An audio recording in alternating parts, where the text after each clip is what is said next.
some people race to the bottom in pricing. I would say don't start out and price high and let the market give you a feedback on what they believe your value is. And then when you have, a sustainable business or you're getting a lot of whatever that product is at that price, you test it again. Welcome to the Lion's Edge, where top performers sharpen their teeth. Hosted by Joe Blackburn, founder of The Lion, who is relentlessly dedicated to helping business owners lead multi-million-dollar teams. And me, Jason Croft. I transform unseen entrepreneurs into industry leaders by developing their market gravity. Each week, we reveal proven strategies and raw insights to help you maximize your business, multiply your wealth, and make your family indestructible. Now, let's create your edge. If you can control your pricing, you have 100% control over your pricing. Now, there may be an embedded cost and the cost of good or whatever, but if you control the price, you control it. The market determines it. And what I see is people inherently try to price low because they think no one's willing to pay whatever price seems uncomfortable. Yeah, even before they've tested or even before they've done anything else. Yeah, right. They probably haven't looked and see what the competitors are charging. I in this day and age, I don't see a lot, and maybe in huge corporations, yes, they mystery shop and do all those things. But in businesses, I don't see a lot of trying to find out what what my competitor charges or prices at or whatever. But more importantly, when you're pricing something, the best way to get the right price or the price that will work the most is to price high and let the market give you the feedback. And then you might be able to talk about value. I heard an interesting, and I work with people that have trades. We're doing some different things around pricing. And I heard this one the other day, and now these guys are, there's two of them that are in the sales team are trying it. And it was on estimates. And it's like, well, where in the other estimate are they lower or cheaper? Because the client's going to be like, I have no idea. I just went off price. So if they're, is it the materials? Because if they're dramatically different than mine, are you getting quality? Is it the labor? What's the, so. You mean in a sales conversation, they're asking that prospect, hey, comparing their estimate that they've gotten from somewhere else. Well, what I'm told, I'm going with someone who's less or cheaper. Well, where in the estimate is it cheaper? Because the consumer doesn't, we always get in our world and we look at something and understand it, right? Like, oh, that's my estimate. I understand all this stuff and I know what it means and I know how expensive that is and what labor actually costs and all those things. The person on the other side does not. They're probably going to what is this costing? And then saying, it's too much, too little, I can't afford it, whatever they rationalize. And just asking, well, where in there are they cheaper or are they less? Because if I'm lining them up and it's on material specifically, how long is that going to last? Why is it so much cheap? I don't have to tell them why would that be so much cheaper? We buy from the same vendors. We have we actually, and this company, by the way, they get better pricing because they're bigger than everyone. So some people race to the bottom in pricing and believe that's the way to go. I would say don't start out and price high and let the market give you a feedback on what they believe your value is. And then when you have, a sustainable business or you're getting a lot of whatever that product is at that price, you test it again. So I think people on profitability, they go in with a mindset, the cheapest wins. Sometimes it does. If it's, a widget and it's this widget versus this widget and that's what it is, yeah, you're the cheaper one. Welcome to Amazon. Right. Now there is another component to that. Some people buy Gucci when they could just go to Target and buy a bag, right? So depending on the product, there could be a status tied to it. Right. It's which game are you in? Which game are you playing? Right. If it's service-based, that's different. If I'm providing a service, well, I don't want to be the lowest priced because what would that tell you? My confidence is the lowest. Whoever the lowest priced person is has the lowest amount of confidence. Or they're trying to do it in mass and they're doing it for them, not you. Like if you buy, let's just say you bought a service in mass. Like, have you guys ever heard of these online courses? You ever heard of those, or communities, something like that? Maybe so. It's like $1,000 for $99. Why? Why are they so cheap?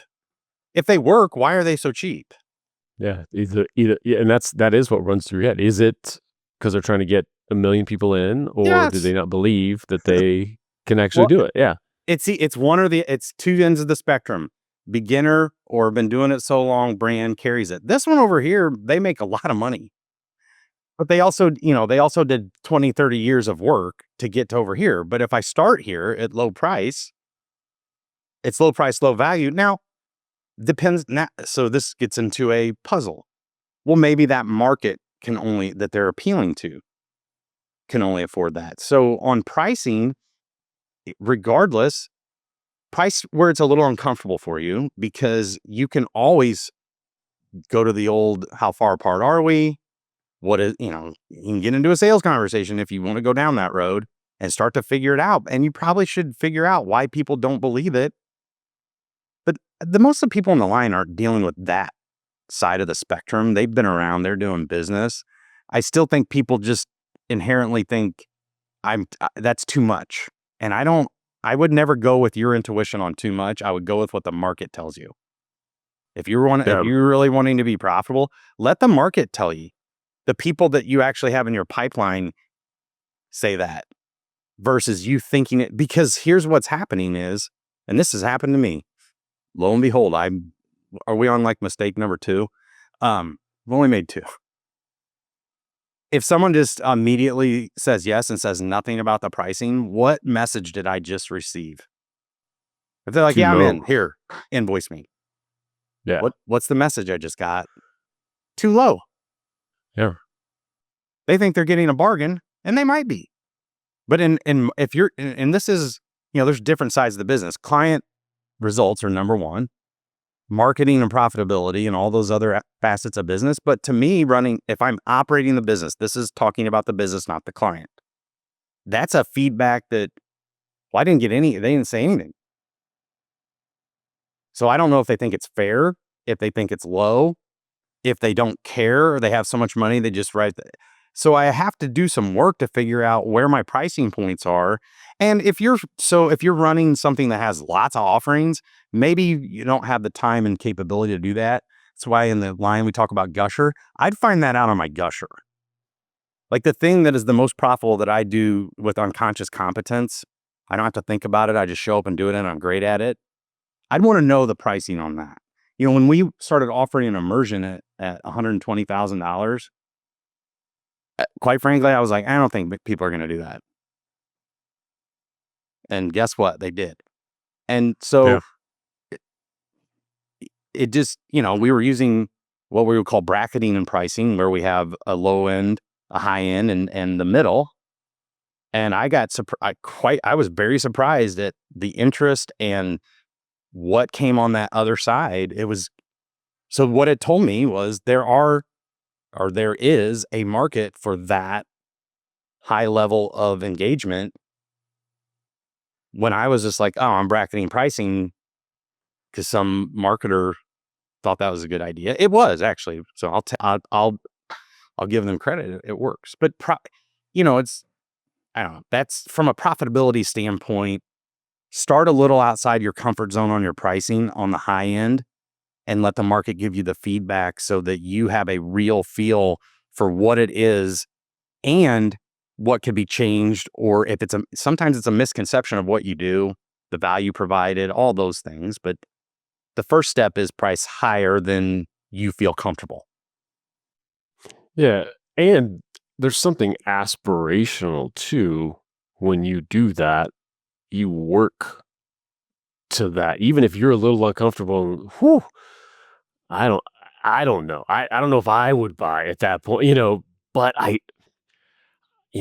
know I can deliver, and I have delivered. So let's go there. You work a little harder. You have the resources to, let's bring in this help that I couldn't have afforded if I'm trying to play the bottom of the barrel game. And that's in the best interest of your client who pays that higher price. And I think that's where we need to stay in all of this. And Yeah. it's not just about, can I get more? It's about, can I deliver more on the road to creating more for me and my client? Your value will determine it. I mean, so if you have a premium pricing, you better deliver. I mean, that's again, that goes back to hygiene. So good call out, because I may assume people think this. You can't price it high for the sake of pricing it high and deliver shit. That doesn't work. That gives you bad brain. I mean, so if you're going to do that, you have to fulfill. That's called hygiene. That's well, I should hope so, because this was this much.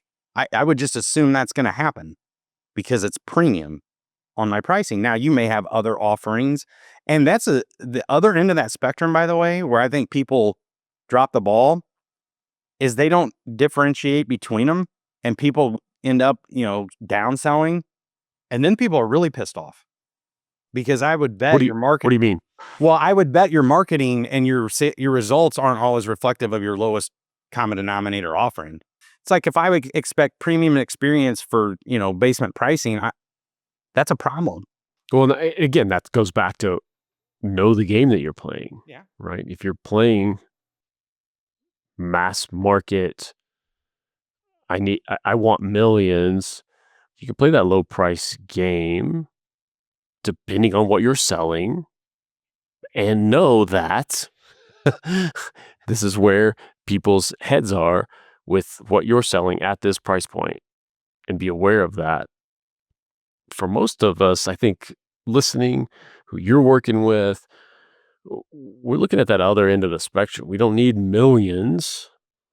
We need 10 this month who get it and see the value in what we're doing, and we can deliver amazing value for them, so we can play at that higher level. And we should, both in, again, what we can deliver and the resources we have available to that client then, but also there is a perception game. The higher you go up that, you absolutely, like, if somebody gives you, if you're expecting to pay 10 grand for something and they're like, hey, it's $250, you're just like, all right, I'll see you later. We call BS. But I think there was a time when that knowledge wasn't as readily accessible, and it poured in. And now, with Chat GPT and AI, so if I'm on the premium side, there has to be something within the results and the experience that would justify the premium. If you're working through Gusher, you have to find where yours is. Where can I deliver the most value? That's so here's where I'm pricing. Where can I deliver the most value? Then you can go to those other things at some point. But if you're looking at pure profitability, err on the side of pricing high and let the market tell you. You have to do, here's a novel idea. You have to do some work and get some feedback. Yeah, have those conversations over and over and over again. And there's you can get information, you can get competitor you can fast forward it a little, but it also comes in your delivery and fulfillment. So, and that takes time. So think of, when you're trying to get profitable in the business, what's the most value I can provide, and where is it that when I look at this or see it, it makes me a little uncomfortable, like, I'm going to get pushback here. Or, it'll create some self-doubt. And that's probably not a terrible thing at the beginning to figure, like, okay, it's called getting out of your comfort zone. Some people try this, like, get out of your comfort zone a little bit. And then you hit what you did was, you said, well, then you got to deliver that. Yes. It makes me better and my client results better when I do that. It's not all for me. I have to deliver now. Like, it's called performance leverage. Now when it's by my, I default to online world, but there's all kinds of business. Buy this thing and put it in the client's hand. Now it's on the client, and they just, whatever. Well, in this part of profitability, we have to fulfill. They need to get results. And I want a lifetime client, like LTV, so on the premium side, LTV is way more important than volume. Oh, yeah. Plus referral, plus, yeah. So, as you said, know the game you're in. That's a great, like, hey, what game am I trying to play here? I don't play checkers on a Monopoly board. And that's good. I think it's a good primer for folks in that aspect, whether starting out or whether they're just trying to build that first gusher, or they're looking around, why aren't we more profitable? Go back. Feel free to relook at all of this pricing and why they're there in the first place at that price point. Well, and a lot of people go off gut and go low. Yeah. Kind of go off there. So do some research and go high. Try it. Just test me. Test me. This is a new paradigm for you. Test me on it. Just do some market research. Get it, see who's bought some higher end things and go up. See what happens. Let us know. For the 4 people, SDK you don't count because I already know, like, the other 3 people that don't love us as much, possibly Gary. No, I'm just teasing. I had to get shout out to SDK because I love her. That's right. Yeah. Okay. All right, Lions. There's your edge. You've just experienced the Lion's Edge. If this episode lit a fire, if you're ready to push past your current ceiling, there's more waiting for you. Want to see what it takes to become a member of the Lion? Visit jointhelion.com to discover how successful entrepreneurs become unstoppable forces. And make sure you never miss an episode by hitting subscribe wherever you get your podcasts. This isn't just content. This is your edge.